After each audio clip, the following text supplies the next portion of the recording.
Hello everyone and welcome back to Sports Scene. I'm Chaz Messman. I'm Kyle Frankle. I'm Ava Brand. I'm Michael Fiumefreddo, and we just wrapped up the wildest week of Trojan sports yet this season. So let's dive right in. The USC Trojans are coming off a tough-earned 17-14 victory on the road against Oregon State. In the newest AP rankings, the 4-0 Trojans are ranked number 6 behind Georgia, Ohio State, Alabama, Michigan, and Clemson.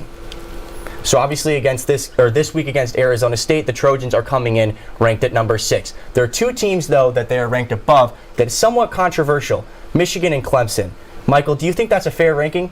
Not at all. I think USC should be at least number 5, but possibly even number 4. You look at the Michigan game, it's a perfect example of East Coast bias. Michigan beat Maryland in the Big House by 7, and they're still at number 4. You could even argue Clemson in that as well. Sure, Wake Forest is a great team, but it took them 2 overtimes to beat them. And then you look at the rest of their schedule. You know, Georgia Tech, Furman, Louisiana Tech. People are saying USC has a bad schedule. What about that? Good year for the Pac-12. Very underrated. Definitely. I mean, Clemson does play number 10 North Carolina State this weekend, so that could be a very telling game to see if USC deserves to go up or stay right at number 6. I think Clemson is a team that they could surpass. I think we're seeing similar struggles with the Clemson defense that USC is having. Obviously, that Clemson defense came in with so much more hype this season. They were expected to be have the best defensive line, and they just have not performed as well. So I think we have the opportunity and the chance to get to number 5. Number 4, I just think, like Michael was saying, the East Coast bias, I don't know if we have that in us yet.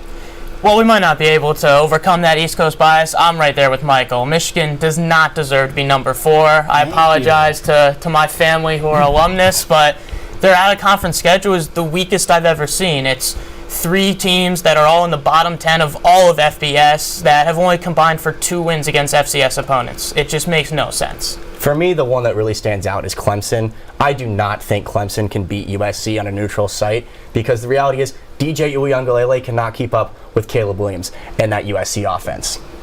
On Saturday, Caleb Williams hit Jordan Addison for the go-ahead touchdown with 1:13 remaining. Williams struggled for the first time this season, completing just under 45% of his passes for only 180 yards and the touchdown. USC was 2 for 3 on 4th down conversions. The first was a 7-yard touchdown run from Travis Dye early in the 4th quarter. The second was a 7-yard rush from Caleb Williams, where the offensive line pushed Williams across the line to gain. That drive resulted in the game-winning touchdown. The offense struggled, but the defense for the Trojans had their best day of the season, holding the Beavers to only 14 points and picking off 4 passes from Oregon State quarterback Chance Nolan. USC now leads the country with 14 turnovers forced and 11 interceptions. 4 different defenders intercepted passes on the night. Eric Gentry was one of the standouts with an interception, a pass deflection, 8 tackles, and half tackle for a loss. The transfer will be facing his former school this weekend, so expecting another big game. Shane Lee led both teams in tackles with 12 total. The Trojans also held the Beavers to their worst offensive performance yet, with season lows in points and yardage. Part of that was the USC secondary holding Nolan to a season low 167 yards and a career high in interceptions. Guys, there's been a lot of talk about this USC defense. You know, is it the Achilles heel of this team, or can the Trojans keep up this crazy turnover margin? What do you think? Is it the Achilles heel? No, but can they keep up this crazy turnover margin? Realistically, I just think it's too much. But this game it was a statement by the defense. People have been talking about the flukiness of USC's turnovers going into this game, but none of these interceptions were flukes. They were all caused by good pressure on Chance Nolan and good plays on the ball. Kyle, I'm curious as to why you think that they can't sustain it. This is a team that's proven themselves over 4 games now. A whole month of the season, that's a lot. If you asked that week 1 or 2, maybe we'd have this discussion, but currently the Trojans lead the entire NCAA in turnovers forced, interceptions with 11, and they have the highest turnover differential with 14. You know what the next highest team is? 7. This is a team that can turn the ball over, and when the offense is playing the way it does, that spikes up the turnover differential number, but it's definitely sustainable. I don't know if they're going to get 4 a game, but 2, 3, definitely doable. Where this defense can get in real trouble is when we see a team with much more talented players than Oregon State play that similar style of control the ball, run the ball right up and down the throat. Because right now, that front 7 really struggles with inside carries. So against a team like Utah, that's where I'm really concerned. If they can do what they did to Arizona State this past week, the Trojan defense can be in real trouble. Hey, I mean, Lincoln Riley said last weekend doesn't know what happened, or this weekend doesn't know what happened last weekend. And in that room at practice on Tuesday, you can feel the defense has the confidence in themselves to keep this up for USC. So the defense proved themselves, but this was one of the worst offensive performances for Lincoln Riley's offense this season, gaining 357 yards and scoring only 17 points, both season lows. Williams completed only 16 of his 36 pass attempts for 180 yards, averaging only 5 yards per attempt. The Oregon State defense created 5 tackles for loss and sacked Williams twice. Taj Washington was the leading receiver for the Trojans, catching 6 balls for 67 yards. Addison was held to only 3 catches for 42 yards and the score. Mario Williams only caught 1 pass for 22 yards. While the Trojan passing game struggled, Travis Dye had another impactful performance for the run game, carrying the ball 19 times for 133 yards and the touchdown. Between Austin Jones and Raleek Brown, the two had a combined 19 yards on 8 carries. The Trojans have still yet to turn the ball over this season, resulting in the best turnover ratio in the country. Guys, for a high-powered offensive team like the Trojans, one that's shown they could put up 40-plus a night, what happened this week? Why only 17? I think I have 2 words for you. What happened? Caleb Williams. Really? He just simply wasn't Caleb Williams, the Caleb Williams that we've seen through the previous other games at USC. But I think what we really did see too was other players step up like Travis Dye. He had his 3rd straight game with 100-plus rushing yards, and I think that was a big factor for USC in a game when your star quarterback isn't playing like the star, maybe the Heisman contender that he is. You have to have other players step up, and Travis Dye proved that he can be a guy who can do that. And I think that's credit to Oregon State's defense. Definitely. I'm surprised that they were not a top 25 team coming into this game. They got Caleb Williams off of his rhythm. He never really settled in. We saw him miss passes that Caleb Williams just doesn't make. He doesn't miss passes like that. So you got to think about the ball control. I think that was really the thing that hurt them. If you can't get into a rhythm, it doesn't really work. Well, the defense did struggle a lot this week, or the offense struggled a lot this week, and that's clear. That last drive really was, I think, very encouraging and showed everything about this offense that hadn't been shown this season, how they would respond to adversity. That 4th down conversion at midfield displayed how this offense is going to handle adversity. Caleb Williams, he got stood up by the linebacker. He didn't go down. He kept pushing. And then shout out to the offensive line. The unheralded heroes of this game came in and pushed him over the line. The kneel and nudge, as they're calling it. All right. Guys, everyone's got a bad game here and there, and if you look at what the top 6, 7 teams did this week, everyone bled a little bit. They showed that they're human, but Caleb Williams and the offense, they've done what they've needed to do to win all season long. It's not sustainable for a team to score 40-plus each week, but for a team to go out there and have their offense carry them for an entire season, go undefeated, we've seen that many times before. But now that you've heard our take from the close win against the Beavers, let's see what head coach Lincoln Riley had to say about the Trojans' performance on Saturday. Yeah, I'm probably more proud of this win than the previous 3. They're all important, but we had to find different ways to win tonight. It ended up being kind of a slugfest, really a defensive battle back and forth. Of course, our defense, the 4 turnovers, the huge stops, closing the game. You can't say enough about how we played defensively. Obviously, not real enthused about how we played offensively other than the fact that we finished. And we did it when we had to do it. Following Arizona State's 34-17 defeat against Utah, I asked interim head coach Sean Aguano how they believe they can take down the number 6 ranked team in the country. We can take and exploit the athleticism, because sometimes athleticism leads to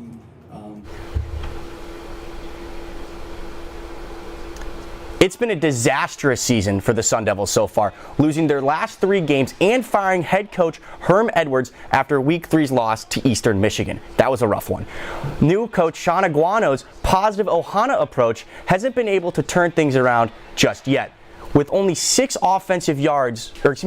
rushing yards against Utah.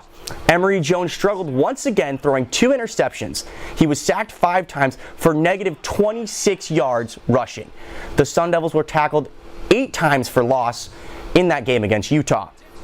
ASU has now failed to hold opponents under 30 points in all 3 losses.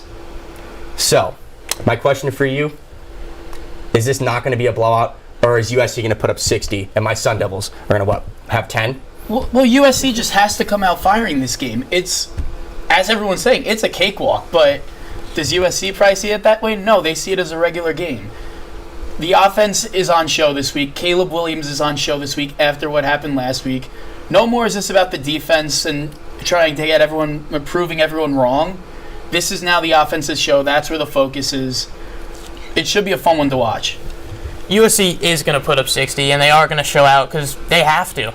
As Michael said, the offense didn't show up last week, and they got to display that prowess that they had in the first 3 games. This is an ASU team that's in turmoil. They just fired their head coach, and they could be fired up to maybe go into the Coliseum and pull off an upset. So USC has to get off on the front foot and can't let ASU get out to an early lead. 60's bold, though. They've done it already, but we'll have to see. Unfortunately, as we were talking about before the show, ASU grad, I am an ASU fan. The team is an embarrassing, I've never seen it worse. It is an embarrassing state to be an ASU fan right now. And I don't see a world where ASU can control the game like Oregon did. Or Oregon State. I don't see that offensive line, the way that Utah dominated, when we see USC come at them, they're not going to be able to slow down that offense. It's going to be an absolute dumpster fire for the Sun Devils. Okay, you all are talking about USC's offense, but I think we also need to talk about USC's defense this game. I mean, this is an Arizona State team that had 6 total rushing yards against Utah, and this is a USC defense that has struggled with allowing explosive plays this season. While this is an important game for the offense to bounce back, it's an equally important game for the defense to gain some confidence. Hopefully USC will gain some confidence from this. They can stack the box maybe. We'll see what the defense can do as well. Go ahead. It's also an equal opportunity for us to probably leave in the first quarter and catch up on some sleep, I mean, that's what I did against Utah. That was a rough one. And to go off your point against stacking the box, if they do that, ASU's got no shot, because I just do not trust Emory Jones's arm to be able to beat this Trojan secondary, especially the way that they've been ball hawks. After a dogfight up in Corvallis last weekend, this Saturday's contest is shaping up to be more of a tune-up game for the Trojans. They'll need to get the offense back on track against an inferior opponent in the Sun Devils if they want to maintain their ranking and continue their quest for a Pac-12 championship and college football playoff berth. Head coach Lincoln Riley is well aware of that. Despite the victory, his squad needs to improve. But here's what Shane Lee and Jordan Addison had to say after practice on Tuesday. I think we took a step forward today for sure, collectively as a team and as a defense as well. I think, each day is growing. Like I said, with practice and, just... Going into October with a pretty tough slate ahead, what do you think about the future of USC football and the future of this season? I think USC has the potential to win out. I think their toughest game certainly will be Utah on the road. That'll just be a They're probably going to have to play them twice. That's the big thing. Exactly. Washington, though. Washington, Oregon. There's a lot of competitors in the Pac-12 this season, certainly. But if USC wins out, I think they certainly will be in the college football playoff. We saw that last year with Oregon. Oregon was even in the top 4 in the initial rankings with 1 loss. So if USC can go undefeated, they will be in the college football playoff. If they deserve to, and if they have the potential to beat Alabama or Georgia, that's a different discussion, but we'll see when we get there. But that's the goal now, isn't it? You look back at the preseason, this was a pipe dream. With every win we go, USC, every week goes by, USC's making this more and more of a reality. So I think that's their goal now. We're just going to have to see how it plays out with some Utah games, UCLA maybe, and Notre Dame could be a challenge as well. And with that, I think we need to sometimes rail back the expectations. We have to remember, this is year one under Lincoln Riley. Hey, and they say championship or bust. You come here to win championships. Oh, this is a confident team. Conference of champions. Well, we'll see about that for the future. But obviously, this is an alpha team. But this team, when you look at the talent, they don't stack up against a Georgia, an Alabama, or an Ohio State. Against the other teams, they're right there, and they're at the top of the thing. So I think a playoff berth is a hugely successful season for the Trojans. By all means, it would be a hugely successful season. And as you said, Ava, Utah is probably going to be the biggest test, but I don't think we can count out Notre Dame either. While they had a rough start to the season and a rough start to the Marcus Freeman era for sure, that was a big win over North Carolina, and they're definitely still a contender in a rivalry game. Dude, they don't have a quarterback. That's their biggest problem. They don't have a quarterback. Yeah, but they just beat Drake May. I don't know. Rivalry games always bring out the best of both sides. They could show up. Well, I mean, it's going to be a fun ride to go, but Pac-12 play is officially underway for women's volleyball, and USC kicked off their conference schedule riding a 3-game win streak. However, last weekend's 2-game slate would be the first of many upcoming challenges for the Trojans. USC took down crosstown rival UCLA in 4 sets on Thursday, thanks to Skylar Fields and Kayla Williams. The duo took Pauley Pavilion by storm, with Fields leading the offensive charge and Williams locking down the Bruins on defense. 24 kills from Fields was one shy of her career high, while Williams set a season high in blocks with 7. The Trojans returned home to the Galen Center for a Saturday matchup against Washington State. It was the Cougars, though, that got their first win of Pac-12 play in a hard-fought battle that went all 5 sets. USC heads into their match against 2-0 Colorado, sitting at 1-1 in the Pac-12 and 9-4 record overall. In Colorado, guys, is just the first of many tests for this USC team. They're going to have to go up against undefeated Oregon later this month and then follow that up with number 9 ranked Stanford. Who do you guys think needs to show out and step up to make the Trojans a legit contender in the Pac? Somebody you didn't mention who needs to continue to show out is Mia Tuaninga. She's leading the team in assists by a huge margin, and she's leading the Pac-12 in assists per set. So she is one of the heartbeats of this USC offense and of this team, and if she can continue to play at that high level, I think the sky's only the limit for this squad. I agree, and I think you mentioned Skylar Fields and Kayla Williams having stellar games against UCLA. I think those two also need to show that they can be forces for this team in some of these bigger games. You know, this is a USC volleyball team that has lost 7 straight to Utah. Being able to win on Sunday against Utah and continue the momentum they have so far, and when they do face the Oregon and the Stanfords, have that in their back pocket, that confidence, I think that's huge, and those two players need to step up and be the leaders they can be on this team. Definitely. Oh, absolutely. If they can win that game, they're going to be marching in to Oregon and all those other big games that they have coming up with their chests held high like, hey, we're them. Like, we're them. And that is such a big boost that you can have as an athlete. Another player that we could see step up is Amelia Wesky. She's an honorable Pac-12 mention in the past, and I think she could really have a big impact for the Trojans going forward. And I'm going to throw out a sleeper for you guys. Freshman Gayla Trubin.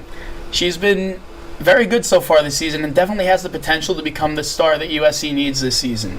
She was an all-tournament team member in the Trojan Challenge 2 weeks ago, and this past weekend showed out with 11 assists in the 2 games. So definitely if she gets going, this could be a very tough USC team to play. Certainly. And there's another women's team that has opened up Pac-12 play, and that's women's soccer. Finally cracks into the NCAA top 25, coming in hot at number 20. The Trojans earned the nod after opening Pac-12 play with a 2-1 upset against then number 19 Stanford, who is no longer in the top 25. Let's take a look at how it happened. The Cardinals strike first early on off a failed clear by USC, a real rocket from Lumi Kotzmeyer. But the Trojans did not let the game slip away. Simi Uwojo weaves through the Cardinal defense and sets up Nicole Payne with a beautiful ball. Payne gets the job done, and we are tied at 1. 5 minutes later, though, the Trojans were inches away from going back down. Stanford hits one right off the goalpost, but we stay even. This time it was USC's turn to capitalize off a failed clear.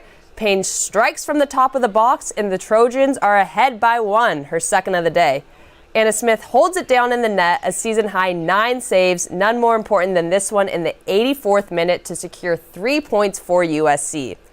So, guys, USC has not lost since its series opener. They head to Oregon and Oregon State this weekend. Can they keep the streak alive?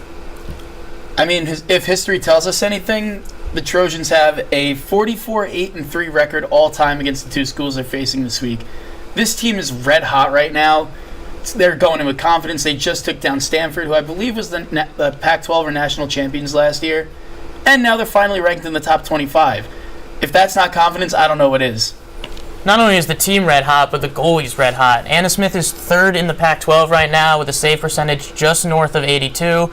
So if she can hold it down in net and the team can keep firing on all cylinders on the field, I don't see why they can't walk out of this weekend without losing and keep the streak rolling throughout the season. And when you have a beast in goal, like USC does right now, that allows everybody else to play much more free. You're not as worried if there's a runner in behind that you're just going to completely fall off and you're going to give up a wide open goal. I think, yeah, they certainly have the Anna Smith is red hot in the goal, but you also have one of the best duos up front in Simone Jackson and Corey Bethune. And when you have that duo up front and you have other players like Nicole Payne and Simi Iwojo stepping up, this could be a lethal offense, defense, everything, complete package for opposing teams. There's just so many different offensive weapons that this USC soccer team has for opposing defenses to have to worry about. They have to be switched on at all times from all directions. Well, it certainly will be an action-packed weekend. Chaz, what's your prediction for the USC ASU game? I know it's a bit of a tough one for you. You know, I'd love to say that the Devils come in here with the win, maybe a little... Stop. But, unfortunately, I just think it's going to... Maybe they keep it close for the first quarter, but after that, I think Caleb Williams is just going to be way too much for this Sun Devil defense. Yeah, I mean, I don't think they keep it close throughout the first quarter, but glad to see you're not being too much of a And hole. Being optimistic. Yeah. And, I'll be in the stands, and if it gets out of hand, there might be a We Want Urban Meyer chant started. You Bring gonna, 2 shirts, maybe. You could yeah, switch you gonna on have and one off. of each jersey, or... We'll see. I don't know if my friends from ASU will allow me to do that. They're all coming to town, so it should be a good time. Well, we'll check in back in with you Saturday night. That's all we have today for Sports Scene. For everyone here at Annenberg Media, I'm Ava Brand. We'll see you next week.